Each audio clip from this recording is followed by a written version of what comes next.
Bonjour, bonjour Jessie, ravie d'être là.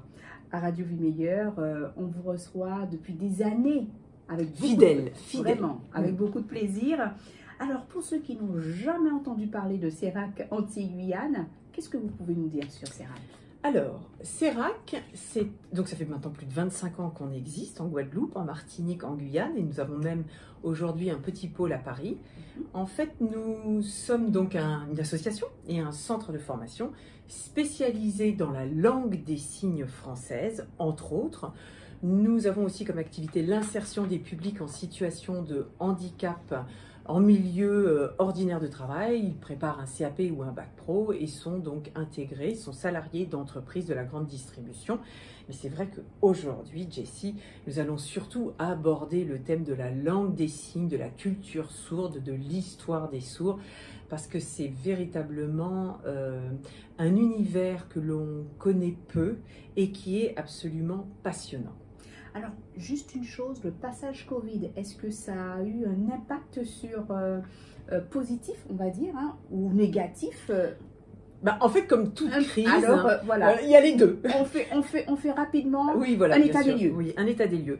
Alors, le côté négatif en fait du Covid, ça a été d'abord un énorme isolement, ce que déjà toute la population a pu subir, mais alors plus spécifiquement pour les sourds et malentendants, ça a été véritablement extrêmement compliqué pour eux, et le port du masque, c'est véritablement la double peine. C'est-à-dire que quand vous communiquez avec quelqu'un et vous ne voyez que les yeux pour essayer de vous rattacher à une communication, c'est terrible pour les sourds. Même les masques inclusifs, vous savez, qui sont transparents, ne sont pas du tout optimum. Il y a de la buée, on ne voit pas bien.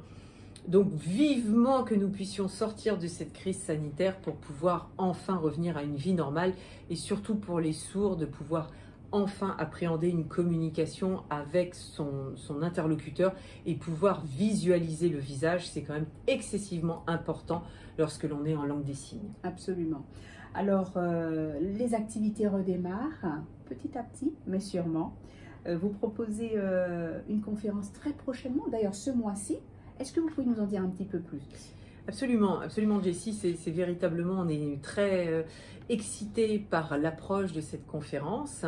Donc c'est une conférence avec un conférencier sourd qui s'appelle Victor Abou. Et il faut savoir que Victor Abou est une vraie célébrité dans le monde des sourds, mais bien au-delà. Victor est un acteur, il a déjà joué dans, entre autres, Louis la Brocante, il a joué dans des séries télévisées, c'est aussi un grand acteur au théâtre, hein. Mais pas seulement, en fait, Victor Abou est aussi un formateur langue des signes, il a été précurseur dans les premières formation d'interprète en langue des signes en France. C'est lui, quelque part, qui a ouvert la voie à la formation d'interprète langue des signes. C'est aussi un auteur. Il a écrit un livre qui s'appelle Une clé sur le monde, et nous avons l'immense chance, Jessie, de l'avoir parmi nous en Guadeloupe pendant cette petite durée. Et donc mercredi prochain, le 23 février, Victor Abou donc anime une conférence à Petit-Bourg, au Palais des Sports de la salle de Laura Flessel à Petit-Bourg. Alors c'est vrai qu'on aurait tendance à se dire, mais oui, mais puisqu'il est sourd, ça ne peut être que pour des personnes sourdes ou des personnes signantes, c'est-à-dire connaissant la langue des signes, mais pas du tout. C'est vraiment pour tout public, puisque évidemment toute la conférence va être traduite de la langue des signes vers le français et du français vers la langue des signes. Pour le coup, voilà, donc c'est vraiment accessible à tous, dans le respect des normes sanitaires, mais c'est-à-dire simplement le port du masque et un lavage des mains, mais il n'y a pas d'exigence d'avoir un pass sanitaire en cours de validité. Et en fait, pour nous, Jessie, c'est vraiment une grande chance d'avoir quelqu'un comme Victor Abou, parce que c'est aussi la porte, une porte qui s'ouvre sur un monde qui nous reste extrêmement mystérieux. La communauté sourde est une communauté existante en Guadeloupe. Nous avons des sourds parmi nous, à côté de nous. On ne les voit pas, c'est un peu un peuple invisible et impalpable. Ce n'est qu'à partir du moment où ils sont en communication que l'on peut voir qu'en effet ils signent. Mais il faut savoir qu'en Guadeloupe, nous ne sommes pas bilingues, mais nous sommes trilingues. Absolument. Il y a le français, le créole et la langue des signes. Ce sont trois langues vivantes qui sont véritablement utilisée en Guadeloupe. Nous avons une communauté pour qui la langue des signes est leur langue naturelle, leur langue première.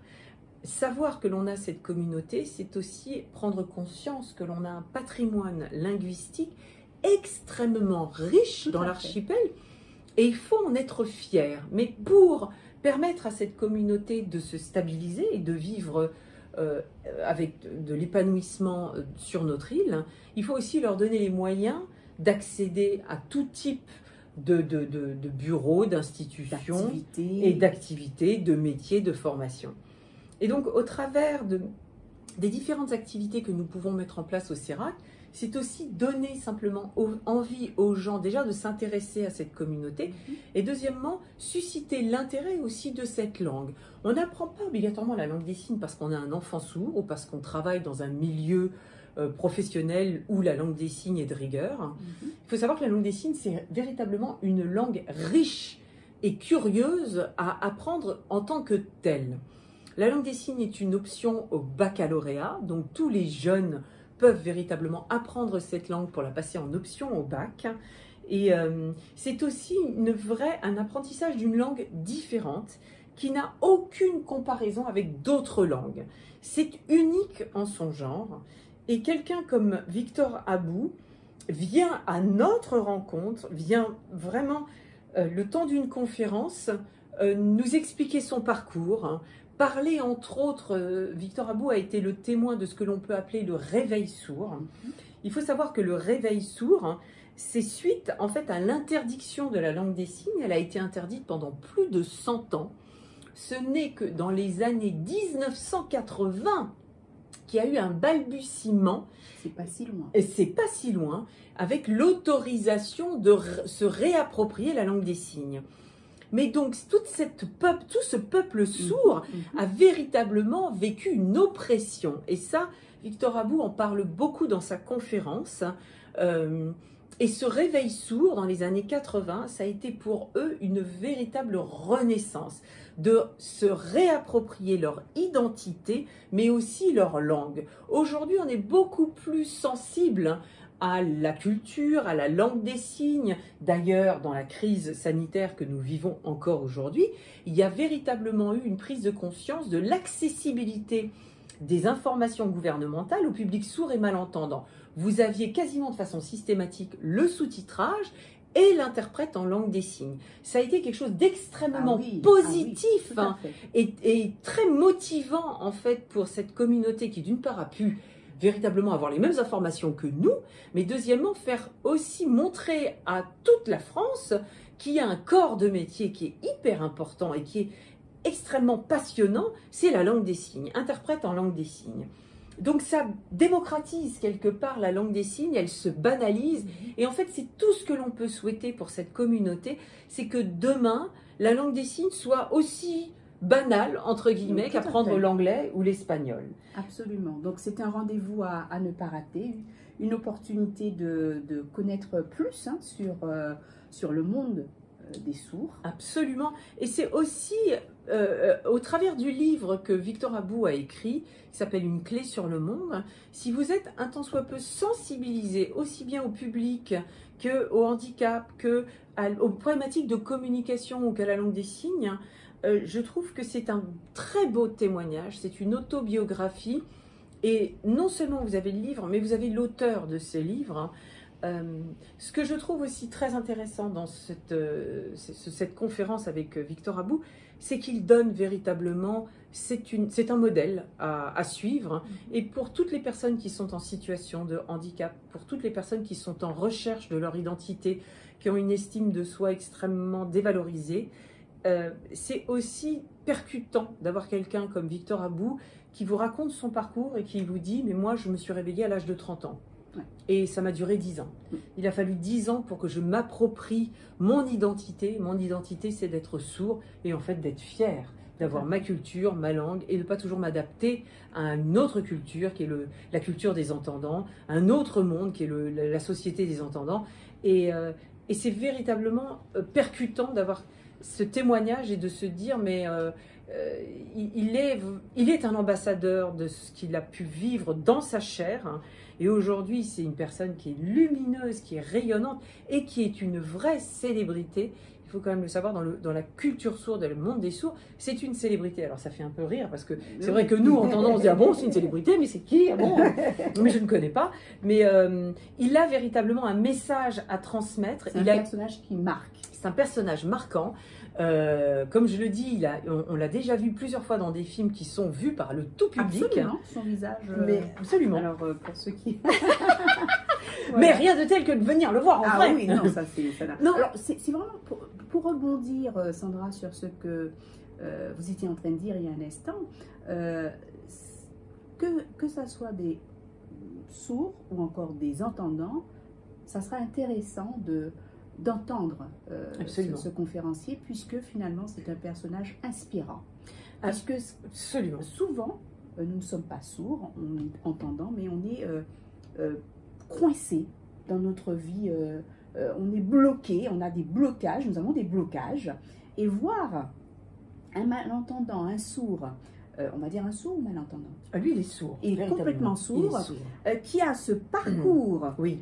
Qui a su rebondir, et qui a su vraiment transcender sa situation.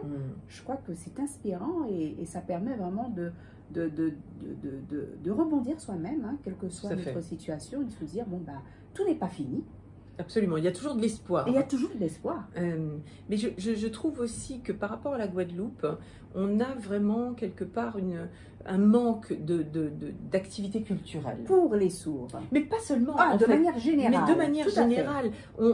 Donc en fait, on est friand quelque part d'avoir des opportunités d'aller voir une pièce de théâtre, d'aller au cinéma.